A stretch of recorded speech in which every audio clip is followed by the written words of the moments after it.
Welcome to Old Man Blerd. Hi, I'm John, and along with my friend Terrance, we make up a pair of lifelong geeks who happen to be black, over 50, but are certainly nerds first and foremost. The Alpha Geek and the Omega Freak. And we welcome everyone. And by everyone, we mean nerds, blerds, and bleaks, cosplayers and role players, geeks and freaks, Marvel zombies and distinguished competitors, Trekkies, Star Warriors, Batmaniacs, and Spider fans, Warhams, Whovians, AFOLs, adult fans of Legos, Tolkienites, Weeaboos, Supernatural hunters and otakus, Ava geeks, Bro stars and sis stars, Pokemon trainers, Potterheads, Bronies, Whovians, Browncoats, and Scoobies, and all nerd properties in between. Because we are over 50, we've seen a thing or two and have experience, long experience, with a lot of these properties. So thank you for listening to Old Man Blerd.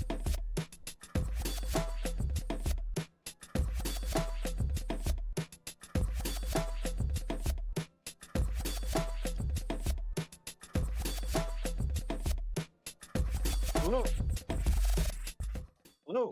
Hello, there you are. Look at that gray-haired old man. Ouch. Ouch. Ouch.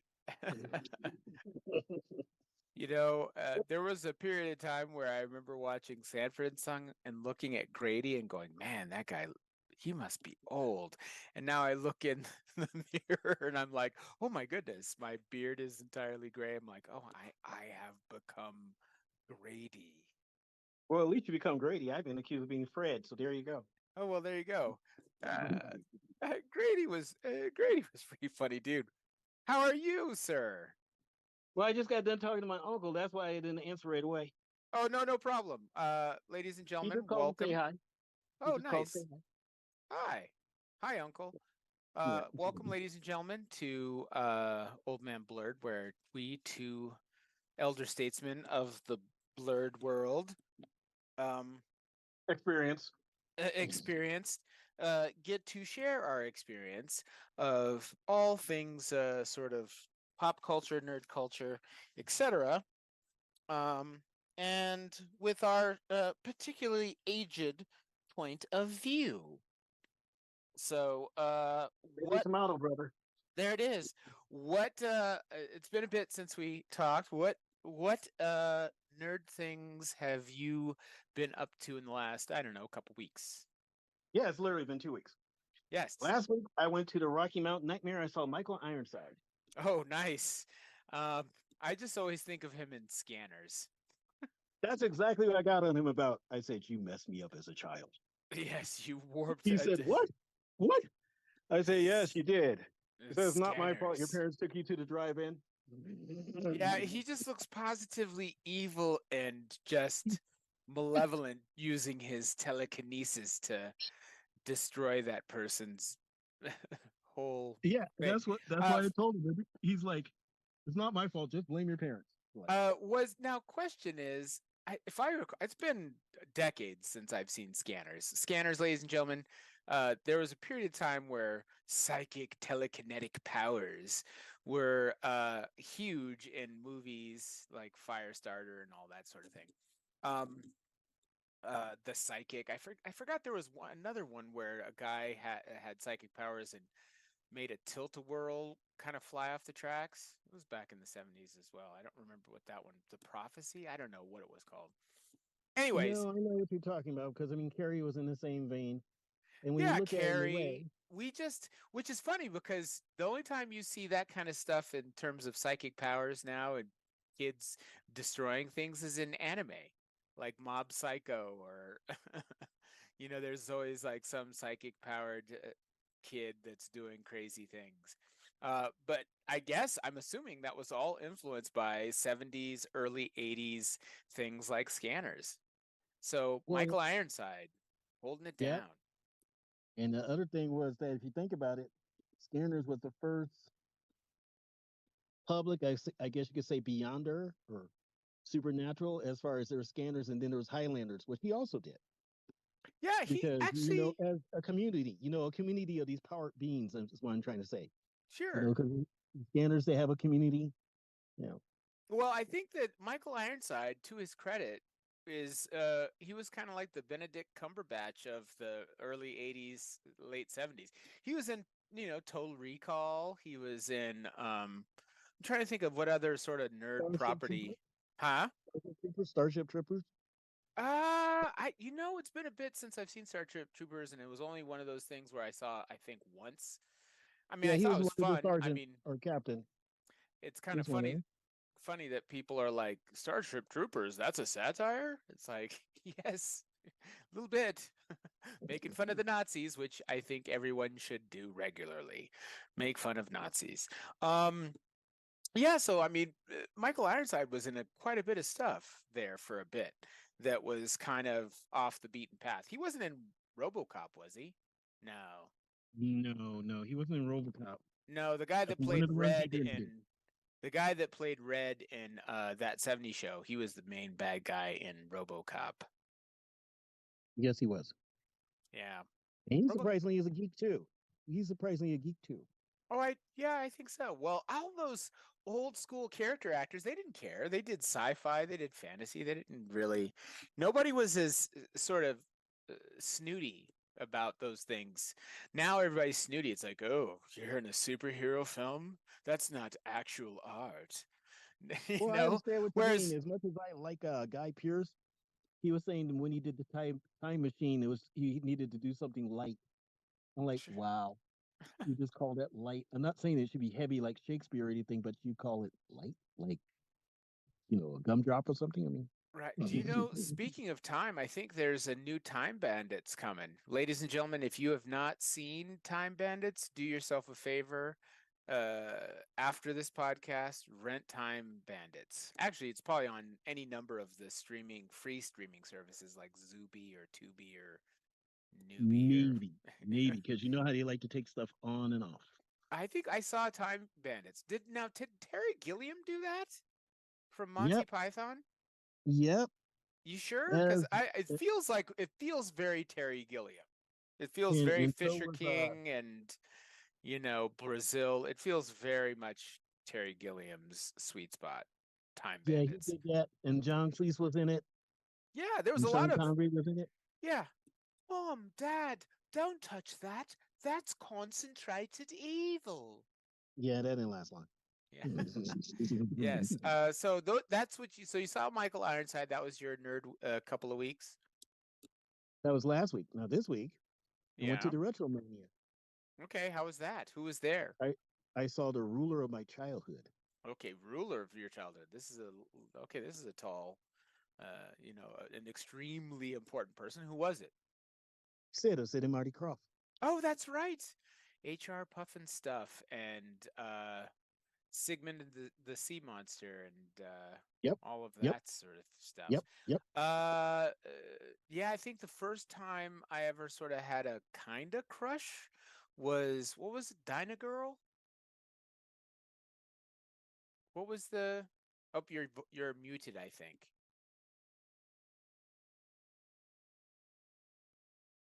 Terrance, I think you may be muted, or are you just changing positions?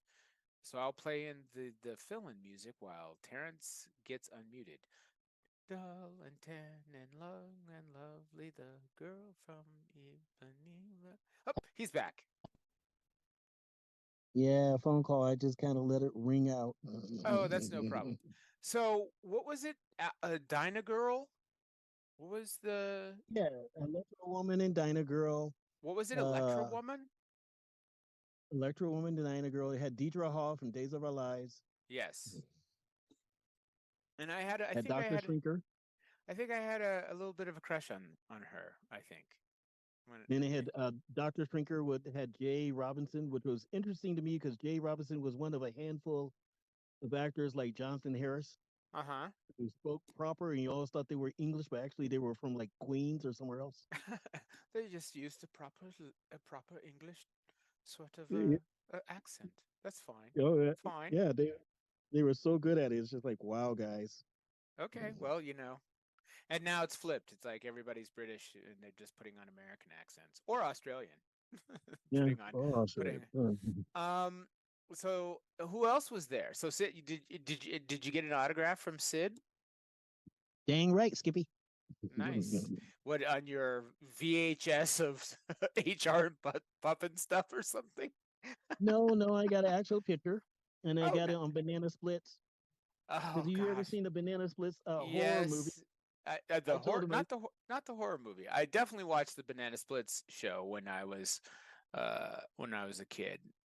See, that's well, yeah, okay, old man Blerd moment. That's the funny thing about back in the day is you had a situation where there were very limited windows when you could watch children's television.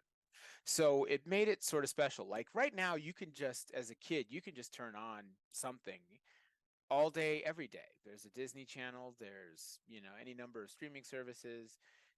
There used to be, you had to wait at certain periods in the afternoon after about three school, o'clock to about about 5.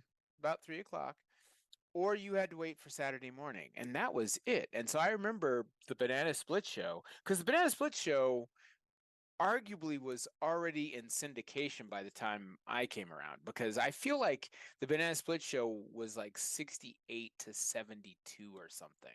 73 Yeah, maybe. it was And something like that. and so I started seeing it like at 75, 76, and so it was already done. I mean, they were driving And little dune buggies and mm-hmm. doing and playing and Inch High. Didn't they play like they basically played Hanna Barbera cartoons, didn't they? yeah, So it'd be like Inch High Private Eye and Squiggly Wiggly and mm-hmm. Winsome Witch and Dick yeah, the- Dastardly and Grape Ape, Magilla Gorilla. I could go yep. on. I could, ladies and gentlemen, I could go on. And I was in terms of the cartoon hierarchy, I think Warner Brothers first, Hanna-Barbera next, and then Disney. Because see, Mickey Mouse had been trash for a real long time. Yeah, I about mean, that. there's a new set of Mickey Mouse, new-ish set of Mickey Mouse cartoons that actually won some awards, and they basically went and did Tex Avery style, early couple seasons of SpongeBob, uh, Ren and Stimpy style animation where they get crazy close-ups and things like that. Uh, Well, and it's it was also really like good, but that's the only Mickey Mouse that has been tolerable. I mean, and it's great. I mean, I think it's just the Adventures of Mickey Mouse it's some, but you can see it on Disney and they won awards for the last, I guess it probably started in 2020, 2021, somewhere in there. Pretty good. mm-hmm. Not like the 3D. I'm telling you, it's Ren and Stimpy as Mickey Mouse and Donald Duck and Goofy. It's Well, see, bananas. but you also got to remember that Eeyore is manic depression. Mm-hmm. Donald Duck is anger management. Sure. Daisy is a strong-willed woman because she's the only one who can control him. Sure. They have a lot of. If you check out that new Mickey Mouse show, I don't know. Again, I can't. I feel like it's just called The Adventures of Mickey Mouse, or maybe just Mickey Mouse. And they go into it. It's like they actually totally go into how dysfunctional Daisy and Donald's relationship is, and how he's just a loose cannon, and she's right there with him, kind of being a loose-ish cannon. And they hate how lovey-dovey Mickey and Minnie are, and get a kick when they actually see them argue. It's pretty funny. And then Piglet is high anxiety. Piglet from Pig, Pooh? yeah, think about it. Actually, I think that the Winnie the Pooh characters have been, like many comic properties, have been broken down into the seven deadly sins. So there's sloth and wrath, I think that that's been fairly well documented, like which of the Pooh characters represent which um, seven deadly sins, because Oh, I agree. everything just traces back to seven. Because we were just actually talking about more of the mental differences, if you will. Yeah, Rabbit is OCD. sure. Just like Bugs Bunny. Bugs Bunny and Mickey Mouse are both narcissists, but they're the good kind of narcissists, as in they're like you're part of their pack, so they'll protect you. Yeah, I think so. Hold on one second. Just someone going in and out the door. So that was your nerd week. I should probably express what my nerd week was. My nerd week was this week. It was all checking out the new Doctor Who. There's like three new episodes of the new Doctor, and I do like the new Doctor and the new companion. I think it's great. He is a bit of a more emotional, like I don't know, I guess you would call it a more weepy Doctor Who, more than other doctors. He tends to be emotional in that way. Hmm. But it's good. I check it out. Maybe we'll have to do a review after if you get a chance to see them. That was this week. Last week I was, like many Americans, captivated by the beef. Kendrick Lamar versus Drake. I think that was Oh, that was the beef that I was. I mean, it was. I like Kendrick Lamar. I mean, hip hop is one of the many genres of music I like, and I tend to be a snob about it. I tend to go old school with having to actually have lyrics rather than ouch. rather than just repeating the same phrase that rhymes with trigger. Um, so I, I, Touche. yeah, I tend to actually like lyrical content, which is why uh, I like Kendrick. I don't care for Drake. Drake, I think that Drake has. Man, okay, hot take. Man, someone's gonna catch some. The next thing you know, I'm gonna be in the beef record. Um, I feel like Drake does a lot of performative blackness. Like it's like you're from Toronto.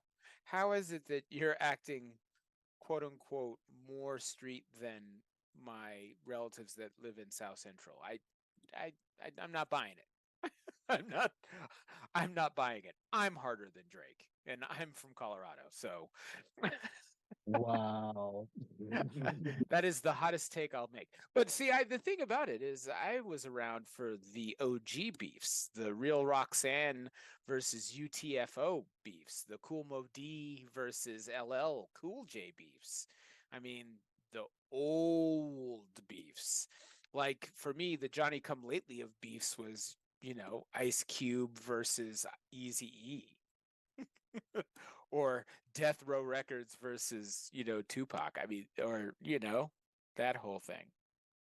Just, yeah, no. Wow. Well, not Death Row versus Tupac, but Tupac versus everybody that had, I guess it would have been, I guess it was Biggie at that point. Yeah, it was Biggie. What am I thinking?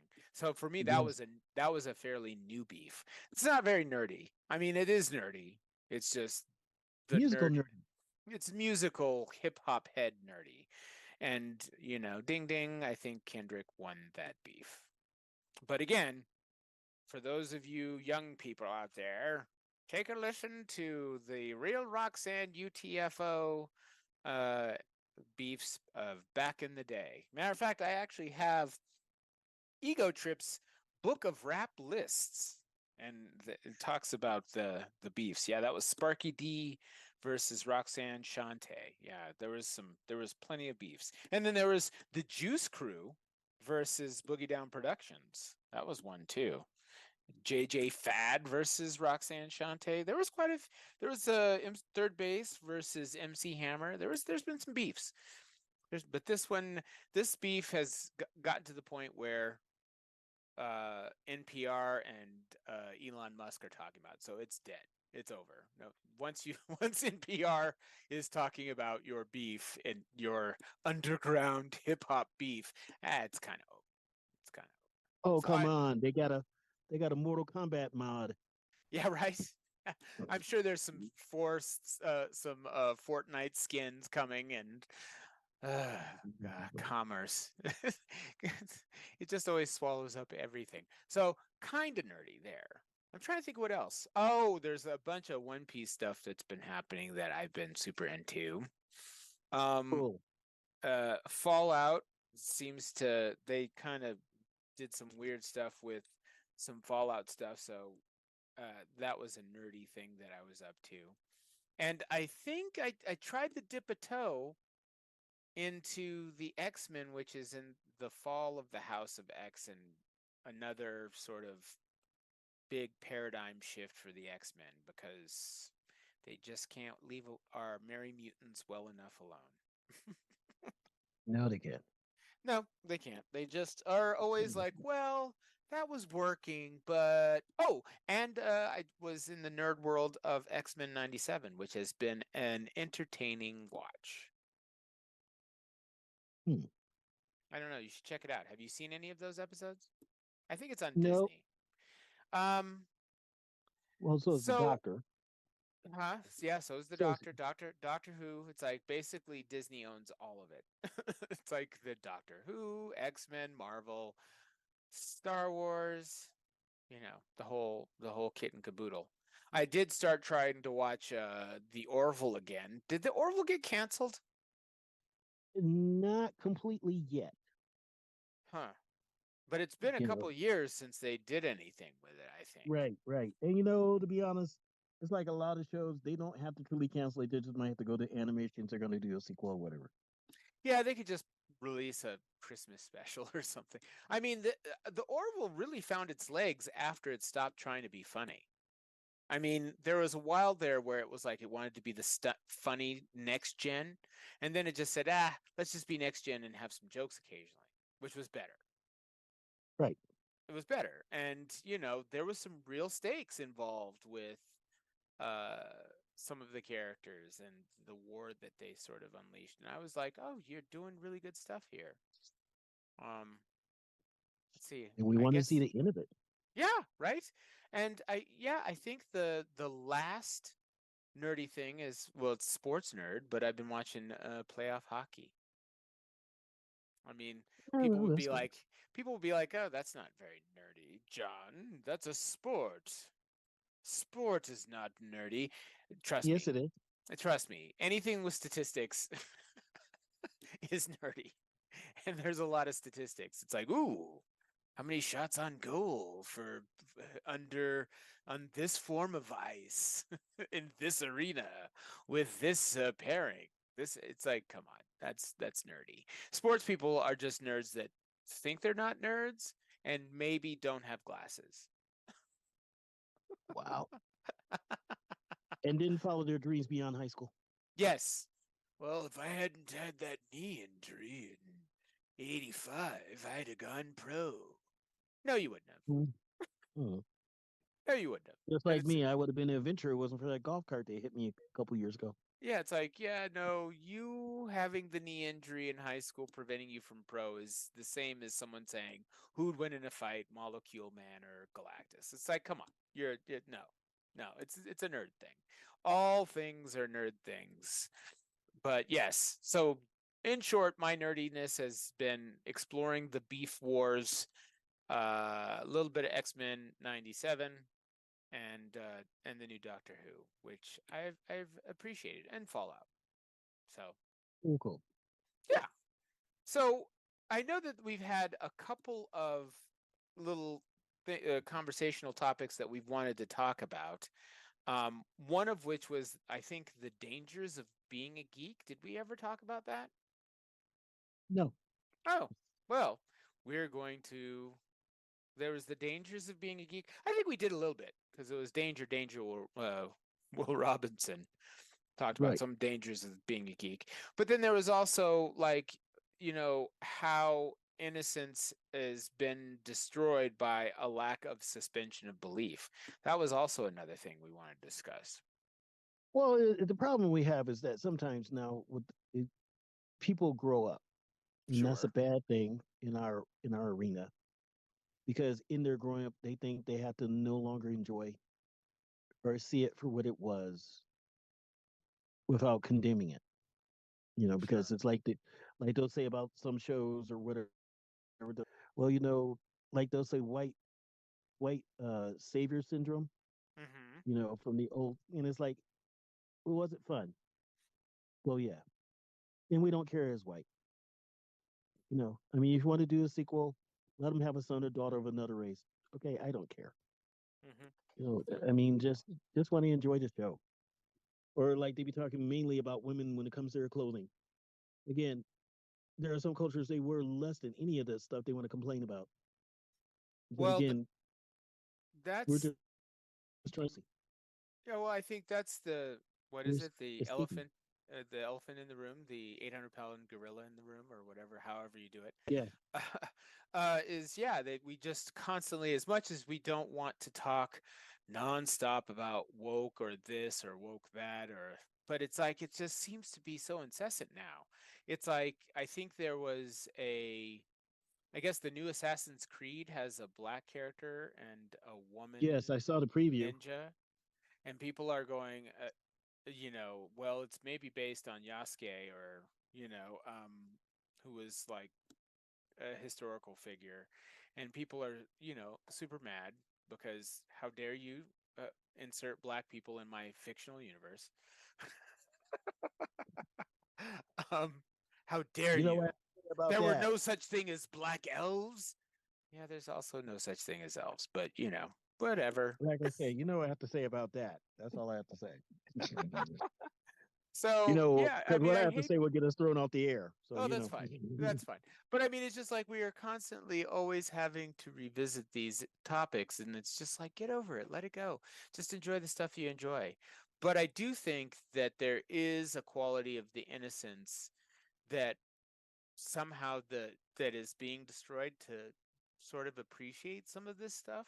I mean, you do have to, at a certain point, whatever it may be, whatever movie it is, just give yourself to it. Like you just have to go, okay, I'm gonna give myself to the three body problem.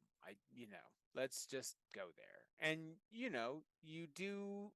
It's not entirely like you suspend your reason or anything, but you do just sort of say, okay, I'm going to allow myself to be transported to this fictional place. And some people just have a hard time when it's a science fictional place or it's a fantasy fictional place. They're okay with a crime fictional place, or I mean, when you watch like a Fast and Furious movie and they're wrecking a car out of a skyscraper to go through to another skyscraper, I mean, there you are suspending some of your belief in physics, I think. Oh yeah, because they have a YouTube channel that exactly has episode. What if Fast and the Furious was real? And like half the characters die doing the stunts. Oh, for sure. For sure. I I mean, mean, it's like, these are, immovable objects occasionally running into, irresistible forces. You know, so I don't know. I think, yeah, I don't know. I probably misquoted my physics trying to make a joke, but still, there are some real, actual physical laws that don't there are necessarily. consequences. There are consequences. There are consequences. You can't break the first law of thermodynamics. I mean, there are consequences to some of these laws in physics and such. And it's just very interesting that some people they can suspend their belief when it comes to, I don't know, a magic ring destroying all of created reality, but they just can't quite make it like, oh, I don't know, black elves. That's a bridge too far. Well, yeah, I mean, it's the same thing, but it goes beyond that. It's the same thing with corporate. They want our money, but they Sure, want to destroy our stories. sure, And I mean, that's the best way to put it. sure. Because certain characters, I have no problem with their race, sexuality, or anything, as I've said 100 times, and will again, organically. Hmm. But when they sit up there and go against where, like, you make a black character be a Green Lantern, cool. But you do it in the South during the Klan, Hmm. that's going to be a little problematic. Sure, Not because of me, not because of the character or suspension of belief, but we know that person's going to be America's most wanted times 1,000 sure. because they're not going to let them run around with that much power during that time period Well, and have that view. I am curious that, just as an aside, I am curious how the new Doctor is going to approach that. He does go back to the 60s, uh, but it has nothing to do with race whatsoever. It's just they're going back to the 60s to check out the Beatles, which, is kind of cool. And all kinds of action ensues. But yeah, I was like, oh no, they're gonna go back to the 60s because some of us have read an occasional history book or have relatives who've told us about the 60s and not always taking too kindly to those of a Our darker Hugh, persuasion. Yes, those of a darker persuasion. So was worried that they were gonna. Oh, it's like already. It's like just the third episode or the second episode or whatever. And they didn't do it. They just kind of told their story and didn't touch on that piece of it, and it even had a musical number in it, which was kind of an interesting, I think, first. I don't remember any other musical numbers in Doctor Who. Do you? Goblin song, Huh? Goblin song. When was that? As with the Christmas special last year when they introduced him. Oh, well, yes, I guess so. That's two for him then. That's right. So And I then the mean, time maker too, the toy maker with Neil yeah, Patrick Harris. yep, that's also true. Yeah, so they're hitting the musical numbers a little hard, I guess. I had forgotten. I was just thinking, had they done anything beyond this Doctor, and they hadn't. But I've enjoyed the occasional. Oh, excuse me. An occasional musical number. I don't know where that yawn came from. Obviously, some Yeah. other time and space place. Well, see, that's what gets me though. It's not just race. I mean, yes, I'm a DC freak, but I mean, somebody was getting upset once about crypto. And they go, well, stupid to have a dog. And it's like three things. One, we respect your opinion, but respect that it exists. Just don't read it. There you go. Easy. Two, you're a scientist and you understand your only child in the depths of the darkness of space without testing to see if something else. That's how crypto came to be. You know, Well, and by I think, sending a dog in a in a test probe. and that And goes then back. Go on. I'm just saying, and it's little things like that that ruin it for us all as in micro aggressions in that sense. Micromanaging the lore. Yeah, Uh, just complaining about little stupid like they were complaining about Supergirl's outfit. If sure. you know anything about Supergirl, she's gone through 20 outfits. Hello. Yeah. Well, Some more risque than others, some more practical than others. sure. But that's the character. Sure. I mean, just she's basically like Iron Man or Batman as far as outfits. Yeah. That's true. Well, I think the thing about Superman, and this is something that they've had a difficult time doing with Superman, is that the Silver Age Superman was zany. And I think that Grant Morrison really appreciated the zaniness of old school Silver Age Superman. Like Golden Age Superman, he was, fighting slumlords and still wasn't actually flying. Silver Age Superman, he was flying and he had weird costumes and, he's going through all these absolutely absurd lengths to prevent Lois from finding out his secret identity. And, and then that's when you got like the cryptos and what's the Wonder Horse? There was a horse in there. Comet. Comet. Yeah, And it's yeah, not in Kryptonian. yeah. So, He's a centaur. He's a yeah, centaur for crying out loud. yeah, it was the equivalent. They did for Superman what the equivalent Bronze Age did for Spider-Man, where sometimes it was like, oh, now he has 6 arms and he's fighting Morbius. Oh, now he's got the spider buggy. Every now and And then, I think what the reason why people really balk at that stuff is, I think this hot take coming, old man Blerd hot take coming. I think it reminds them that kids read this. And I think adults really don't want to be reminded they're reading stuff that kids actually are reading. And maybe, arguably, could be for. Because that Superman stuff in the Silver Age, they were writing it for kids. They really, really were. yeah, They didn't care. There was no need. These continuity nerds, these, sort of micromanaging continuity and lore. That's not what kids do. Kids are like, I'm going to read this issue. I spent a dime for it. I spent 15 cents for it. I'm going to read it. He's going to beat up the guy in the weird suit, and then it's going to reset to the status quo in the very next issue, because that's what I'm going to do next month. I'm going to read him beating up another weird dude, and that's all that they did. This notion of continuity almost was kind of probably born and destroyed by Crisis on Infinite Earths, wouldn't you say? yeah. And also the other part with which you're not addressing to a degree is that what you say is absolutely true, and that's what attacks us as far as being able to just enjoy it. And what I mean is, yeah, like they made King Kryptonite, they made Superman gay. That was a parody, you Mm-hmm. know. And I mean, again, some people want to offend it. Don't read it, you Sure. know. And you always have the choice not to participate in these pop culture things. But I think that it's all because we're trying to chase away the void, the hellhound on our trail of mortality and possibly environmental collapse. There you go.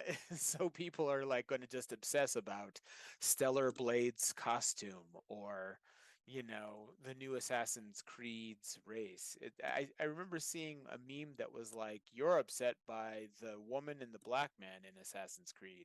I'm upset by the paywall that Ubisoft is creating. We are not the same. And that's my point. It's like, yeah, maybe worry more about the capitalism that's trying to corrupt the game than the quote unquote woke stuff that they're putting into the game. Care more Oh yeah, about that. entirely.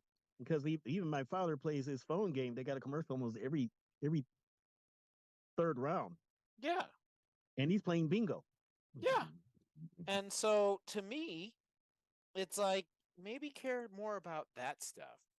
But, you know, because I do think that's part of it, is that prior to the adultification of comics, there really wasn't that much of a concern of continuity. I mean, you would make sure that maybe Doctor Doom or Magneto didn't die in the previous issue, so you could bring him back in 5 or 6 issues. But there wasn't that kind of real stringent form of continuity, and so one part of the innocence being destroyed was actually some of these sort of you know policing of lore and policing of continuity. That couldn't have happened because in issue 275, it's like, and so this all falls on your DC folks, because this falls on probably the beginning of the end was a Flash of Two Worlds. Well, I totally agree. But see, the best way to put it is that people need to think like Highlander. Highlander is the best example. You could like Highlander 1, stop. Sure. Highlander 1, 2, stop. Highlander 1, skip over 2, go to 3, stop. Sure. And just do it. And that's what they have to understand with all of them, because what you say is absolutely true. There's a certain point that why we say eras, why we talk about writers and even artists, but more writers because they're the ones that actually control the story. Artists as far as style, Mm-hmm. and I mean, there's stuff that you're trying to enjoy. Like I love Star Lord when he originally Mm-hmm. was in Marvel. I don't Mm-hmm. like the one from the movie. Because James Gunn, he didn't like it because it's too similar to Star Wars, but I liked it because it made sense to me. You know, Sure, sure. and I'm saying they keep changing stuff, and I'm not talking about the continuity. I'm not talking about movie versus comic. I'm still referring to the critic who can't let you enjoy. That's what really irks sometimes. sure. You know, And I think that everybody sort of probably needs to take a break from the sort of pundit class, the critic class of this is no good, stop buying it, or this is great, that whole thing. You know, Well, the I problem think. we have is what we are at this moment. What you and I'm doing is the problem we have, and we are part of the problem. I mean, podcasting, as in influencers, Hmm. because some of them they have forgotten. They're so busy making a buck, they forgot about how enjoying and stop worshiping the God opinion. Sure, sure. But I mean, I think a lot of this really has to do with people, a certain vague societal depression. I think there's a lot of things going on in the world that are about, politics and Gaza and the presidential election and environmental devastation and you name it. There's all these things that are real heavy that people feel powerless to do, but they can feel empowered by expressing their displeasure about some form of pop culture minutia. Oh yeah, I totally agree, and that's what people seem to forget about why we have superheroes is because the law doesn't always work. So that's why we have to know that somewhere is some making a difference. I mean, to a degree, that's the same reason why Saw, as in Jigsaw, was supported for that same very thing. It just got to a point that it got ridiculous. I got a speeding ticket, so you wind up in a trap. Sure, sure. But I People want to mean, see firm but fair. They don't want to just keep seeing firm because, to a degree, that system has that one extreme or the other. They either are too firm mhm, or not firm enough. sure. Well, I feel like the one sort of fandom that seems to not have that. I mean, there's degrees. I feel like sort of the worst policing of the lore and continuity would probably be a tie between Star Wars and comic books, I think. You know, and Mm-hmm. I think those are about tied. I don't feel like people really. I feel like Star Trek it doesn't bend out of its continuity that much. So I guess it probably is fairly safe. Um, Right. so they don't have to worry about that as much. Um, but I think the Marvel Cinematic Universe versus comics, or the DC Cinematic Universe versus comics, and new writer teams and from comic to comic, there's a lot of people policing that stuff. And Star Wars, the lore is really deep in the books. Um, but um, in the movies where they try to borrow some from the books, or the television shows they try to borrow some of the books, I think there's the lore police get out on that stuff. So those are the two clearly most troublesome when it comes to this kind of allowing their innocence to be sort of swallowed by uh my dog, goodness Pettiness. gracious. Yes, Petty. Petty. by pettiness. I mean, because I do think you do have to. I mean, sometimes you can just.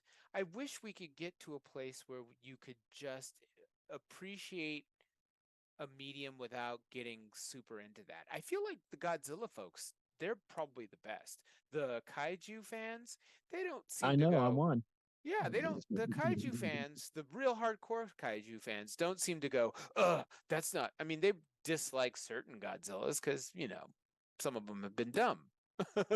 But they Well, don't. no. I mean, best example of what you're saying, going on the path that you're saying, is Godzilla, Dracula, Sherlock Holmes, and to a degree now Frankenstein, Hmm. which is that these characters, while not necessarily public domain, Godzilla, Hmm. they are allowed to have different variations, and you can have your own little variation that you love. Hmm. And you can't do that so much with superheroes. I mean, they tried to do it more with Spider-Man with the multiverse, Spider-Verse, and they try to do it to the degree of Superman. But as a whole, you can't just enjoy because I mean, sometimes you want to be brutal because Hmm. you had a bad day, and sometimes you wanted to be, you know, butterflies and buttercups. And some people won't let you just have that because of their moment. And what people don't understand is, as fans, we all want to enjoy it, and we want everybody to enjoy. But like I said, and I'll say it till I die, I don't appreciate someone coming in with a sledgehammer because I like something that they don't think, and I should be forced in their mind to enjoy it. Yeah. Because Hold on one that's second. I'm going to have to handle this dog. Hold on one second. All right. Sorry about that. I had to give my dog a treat, and then now he's somewhat content. But you were saying that, um, yeah. I'm saying, trying to get here. Hello. yeah, I'm here. Yeah. Yeah. I was saying that it's like when they did Superman underwear in, underwear out. People go, it's childish. Like you don't appreciate the history of the character. Then shut up. There you go. Yeah. If Well, he was and supposed to be a circus performer in a costume, you don't appreciate it. There you go. Simple. yeah, and Yeah. I think that the part of the problem, which I understand some of the continuity police, the lore police's issues, are have to do with the fact that you could just put in a real brief thing about a young Clark seeing a muscle man wearing the tights and the boots, Yeah. You and then could. just be like, oh, he just thought that would be cool. And I think the I mean, part they of actually did that in a black and white, not black and white, a paperback from a few years ago. They did exactly that. They made it take place in the 30s, and he was working like in the radio industry, just coming along. And hmm long story short, he was getting ready to find himself as Superman, hmm and it was a couple things like he was hanging around a hobo.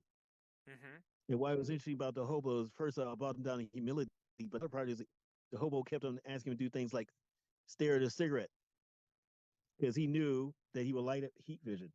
hmm Yeah. He was getting him to use his powers so he would become comfortable. I hmm mean, these things you wouldn't think of because his mother died, and the father died in the end because he never went back to visit him because it was playing off of him basically being as a kid, he needed them. But as his powers grew, they became more alienated hmm from the fear of what is he? I mean, it's it's interesting, like I said, how they can do different variations and appreciate that. And that's again, as you say, the consistency police, they complain, but one of the characters he ran into was Saturn or Saucer Man, hmm hence the S, and he modified the costume a little bit to make it Superman. Sure. And now they have it as like it's a symbol of hope in Kryptonian, I guess, is the way that the S is or something. Um, Yeah, that was Smallville, and that was. I mean, it goes to agree with hierarchies and castles and stuff like that. It's like okay, whatever. well, and I think part of this destruction of innocence um, has to do with the fact that maybe it sounds terrible to say, but kids that are 10 or 11 now are several magnitudes smarter about science and history and physics, genetics than their great grandparents who were first reading these comics. you Well, that's know because you're absolutely right. They're smarter, but they're dumber.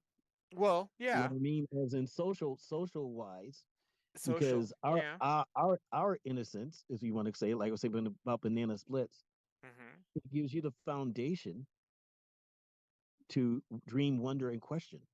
well, and I I mean, think like I that was giving you the mental differences earlier. I mean, it's the same thing. You see certain characters now, the catchphrase is autistic, but that pause analytical, a lot of the team groups they had as far as Crime Solvers by Hanna-Barbera were exactly like that. yeah, well, I think that there was I don't know. I don't know how we're going to deal with it. It's like it seems as though each generation loses its innocence a bit faster. And I was talking to some of the millennials at work, and they saw bananas stuff online when it was the Wild West. They saw murders, suicides, um, decapitations. I mean, this is when they were kids, you Right, know. because they're I looking up. when they were kids seeing Two Girls, One Cup. I mean, it's like, oh my Lord.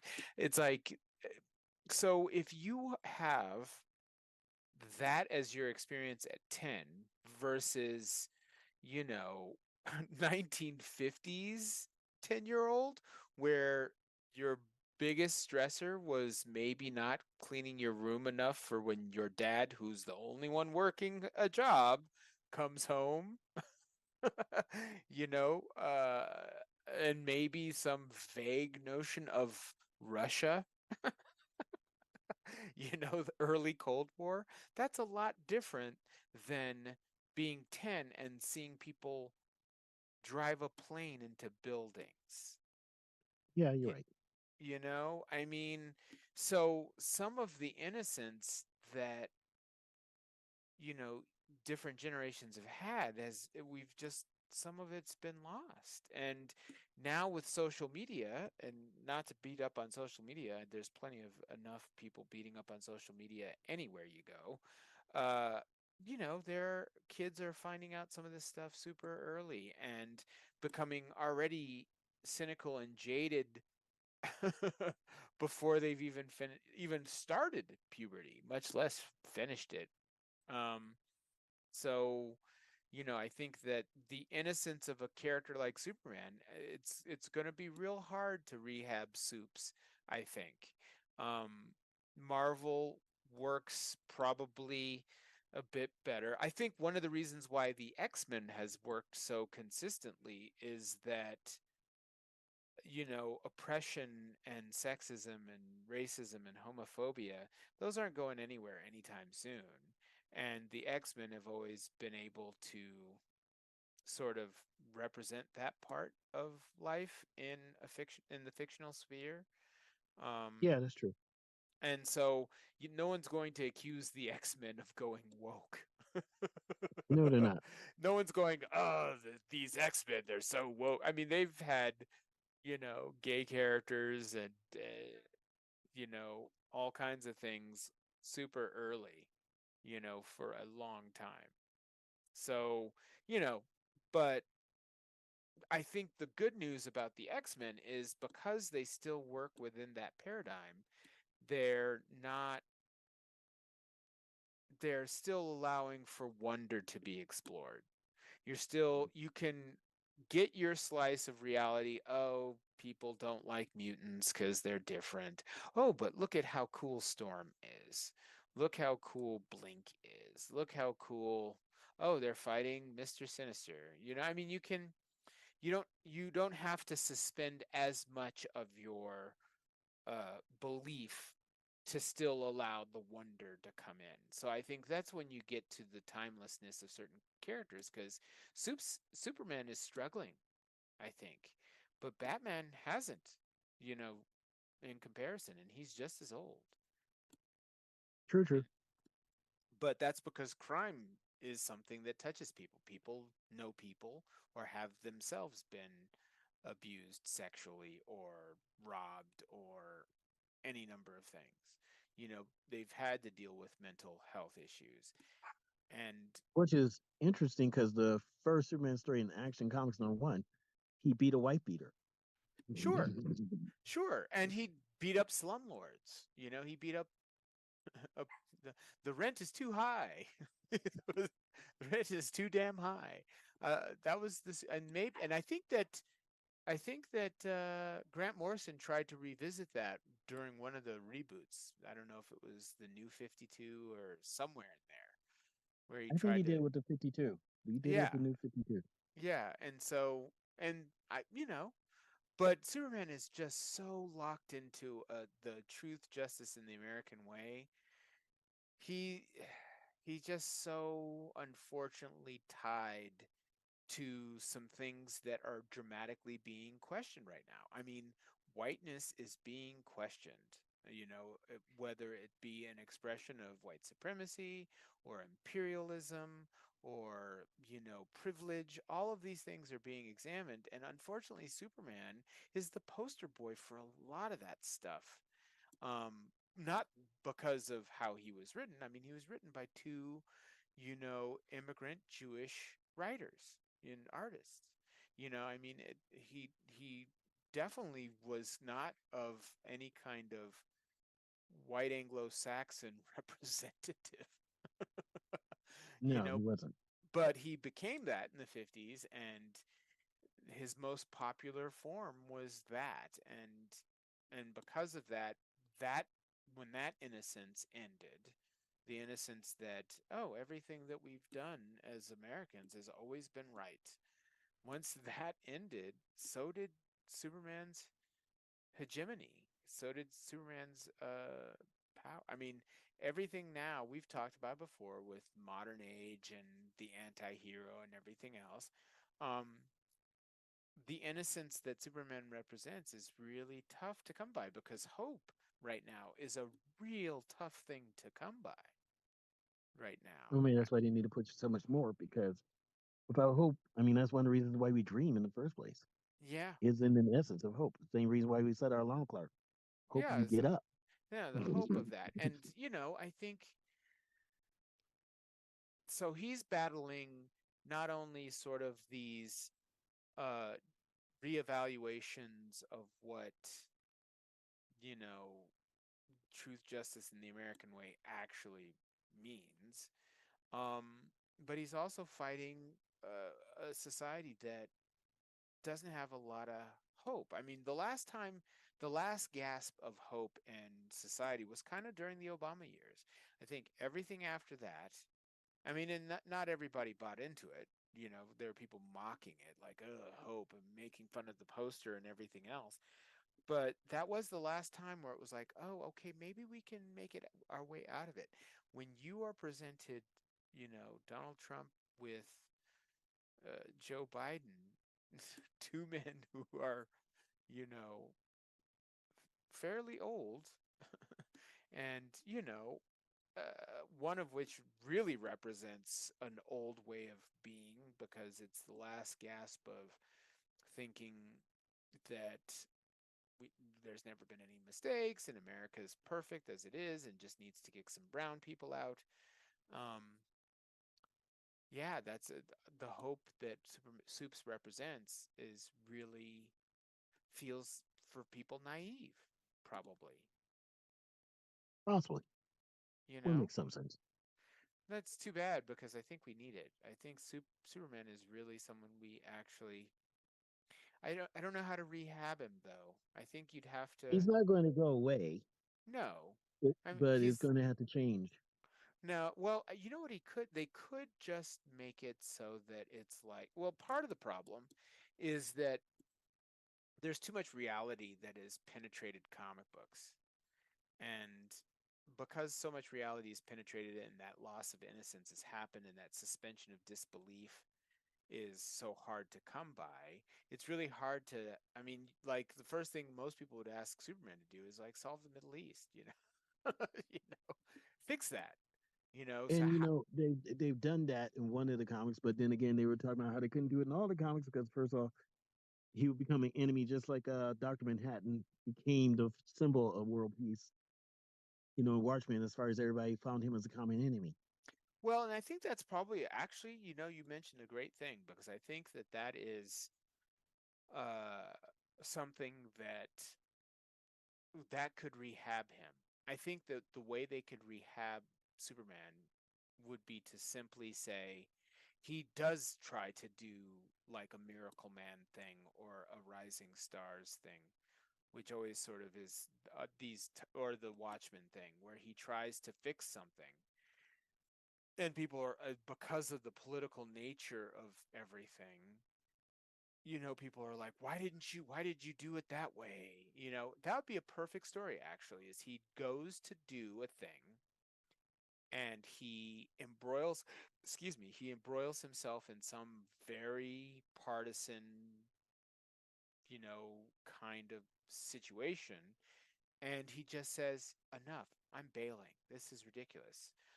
actually tried to sacrifice, do something to save human life, and there are people saying I'm an instrument of oppression.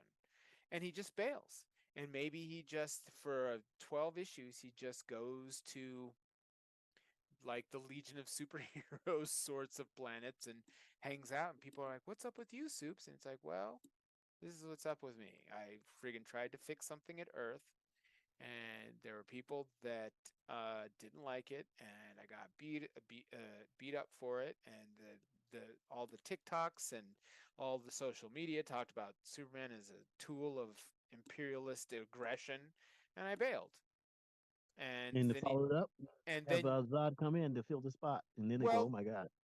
or he goes on this vision quest, this walkabout basically, and explores all of these things that are in all these different planets, and then comes back and says, no, what I did was friggin' moral, and you human beings were taught me how to be the best of you, and the best of you is not getting swallowed by this violence and things. And then just have him do a Green Lantern, Green Arrow, Denny O'Neil, um, Neil Adams kind of fixing weird social problems here and there. And you could rehab him. And if you get the right artist, the right writer, you could maybe turn it into, oh no, yeah, Superman's a super kind of dude, and yeah, and have him punch some Nazis. Make a stand. Say, sorry, Nazis, you're assholes. You've been assholes for 60, 70 years. You're still assholes. I'm going to punch you. Have a super Nazi fight him. You know what I mean? And Yes, who who is behind all of these sort of who is behind actually trying to get rid of him. That would be perfect. Oh my God, that would be a perfect story. A secret super Nazi gets rid of Soups through social media. He bails. He goes on a vision quest throughout the universe, comes back, says, no, I was taught to be a good human being by the best human beings. That was the right thing to do. F you. And then the super Nazi comes out and he has to punch a Nazi. Perfect. I could absolutely write that. I could absolutely write that and make that super awesome. So there it is. We fixed Superman. That's going to be in the title. That's going to be in the title of this. I'm going to call it Seduction of the Innocent. Where's the beef? And we fix Superman. cool, cool. Well, I guess we're not going to solve it today. Nope, not today. Well, anything else? No, that pretty much was it. We've covered it. But do you think that would be a good Superman story? I would read it. I I would think buy it. I think that would be great. You'd have to get the best person is like a Dale Eaglesham. Have Dale Eaglesham draw it, and I'd just write it, and I'd be like, okay, this is what we're gonna do. Superman's just gonna turns out he's gonna get crucified by social media because he gets seen as a tool of imperialist oppression, and he goes on a vision quest and comes back. Perfect. I don't know what would you call it, a Superman for all nations? No, they already done that. Okay. Yeah, they've done a Superman for all seasons, though, right? No, we say Superman.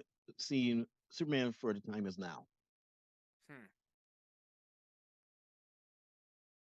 Yeah, I don't know. And 12-issue series, and then have it be the reboot, the Superman series, and then it comes back, and then uh, maybe I don't know what you do with Lois though. What do you do with Lois? She'd be apprised of what he's doing. He'll keep her informed. He'll stay in touch. Yeah, Yeah. and she, And she he'll tell the has. rest of the Superman family to tone themselves down too. That way, nobody has. Well, if he was here, they realize what happens. It'd be basically a wonderful life of Superman not being around. Yes, All and his connection. And so what you would do, it would almost be like Reign of the Superman. So what you do is you have him go on his walkabout vision quest, and you have all these other people have to arise. And so you have all these tie-ins, and all of these different things. And then, so you start to actually hype some of the Superman family. You get start actually working on a rogues gallery, because his rogues gallery is garbage, really. I mean, He's has got some good ones, they just don't know how to use them. I mean, the no, Prankster is the best. sure, Toyman. I mean, he's got a rogues gallery, but I mean, when I think of comic book rogues gallery, and I'm sure you're in the same boat, Batman, Flash, Spider-Man. No one Oh comes yeah. close to any of those guys. I mean, No, you're right. those guys have the best rogues gallery. There's like 24 individual rogues for each of those guys, where they're just like, oh, iconic. I mean, Batman, you have the Penguin, you have the Joker, you have Two-Face, you have Scarecrow, you have Calendar Man, you have, I mean, there's just so many. Killer Croc, you have, you have so many rogues. Spider-Man, you have the Green Goblin, you have Dr. Octopus, you have the Lizard, you have Kraven, you have Sandman, you have the Chameleon, you have Flash, you have, Gorilla Grodd, you have you have Professor Zoom, you have Mirror Master, you have Captain Cold, you have, I mean, there's just so many Oh, you're each right. of them has. I mean, each of them you could probably rattle off, I'm sure, 24 for each of those guys that are distinct, powerful, iconic villains. Superman doesn't have that. He has essentially Luthor. And you would just have to get some really iconic people. And you'd have to depower Superman a bit, I think. You don't have to depower him. You just have to make him more. The situation calls for it. That's the best way to put it. You Or know. like he knows he could really knock this person out, but he can't because he's still within this social media bubble of, oh, Superman nearly Well, yeah, killed yeah. this Just like guy. when he was the burn when they did Man of Steel, burn. Yeah, He stopped the bank robbery, and there was a girl in there, and she's like, "You're not gonna hit a woman." He said, "You're right," and he thumps her with his finger, and she's knocked out. sure. But like you could do that now, and you would have social media saying Superman's a woman abuser. So I mean, you have him have a very bad day where social media just crucifies him, and he then stops an international incident that is clearly cultural, in some kind of way that looks like him exerting an imperialist arm of the American government or something, and then he bails. It'd be super That easy which to do. is perfect, Yeah, very perfect. well, we've solved it. Well, where can people find you, Terrance? DrakeStorm@gmail.com. DrakeStorm@gmail.com. You can find me at drupq@gmail.com or that'ssoquantum@gmail.com. And we have kind of figured out how our innocence has been lost. Some of the culture vultures and the lore mongers and the anal retentive, continuity freaks. And and we fixed Superman. There you go, Yep. ladies and gentlemen. Can't say we've never done anything for you, and it's free. Free. So, anyways, like we like to say, don't be a stranger. Just be strange. We will see you in a week or two. Hoorah. Yay! Bye.